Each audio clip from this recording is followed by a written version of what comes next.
Švicarac Hans Schneider iz Bazela prošle sedmice je na ulicama Gradačca, koje nisu u užem centru grada, razbio kamen u bubregu koji ga je godinama mučio.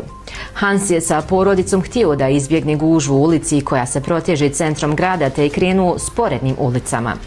Bol u bubregu je bila jaka, ali nakon 20 minuta vožnje kroz Gradačac situacija se drastično promijenila. Poštovao sam ograničenja. Nakon nekoliko minuta vožnje ulicama koje su izvan centra grada, naišli smo na prvu rupu. Čuo se udarac, svi smo se protresli, djeca su se probudila i momentalno sam morao da zaustavim. Ustanovio sam da mi je pukla poluosovina i dok sam psovao sve redom, nisam ni primijetio da bola u bubrezima više nema. Cijela porodica Schneider ne krije zadovoljstvo što je Hans riješio zdravstveni problem koji ga je mučio godinama. Hans tvrdi da je čuo za rupe na gradačačkim ulicama, ali nije mogao ni da pretpostavi da imaju takvo medicinsko dejstvo. On tvrdi da bi trebalo sve rupe pod hitno obilježiti kako ljudi sa kamenom u bubregu ne bi promašili nijednu. Hans je probao sve, od pijenja vode preko raznih terapija širom evropskih bolnica i ništa nije dalo rezultata. Nakon što je stigla potvrda od Schneiderovog ljekara da kamena više nema, oglasila se i Svjetska zdravstvena organizacija koja je preporučila svim pacijentima sa sličnim tegobama da se upute u Gradačac. Kako skandal nezvanično saznaje, više stotina stranih posjetilaca već je najavilo vožnju kroz Gradačac. Oni će na ulasku u grad biti u prilici da iznajme polovne automobile marke Golf kako bi efekat udarca bio još jači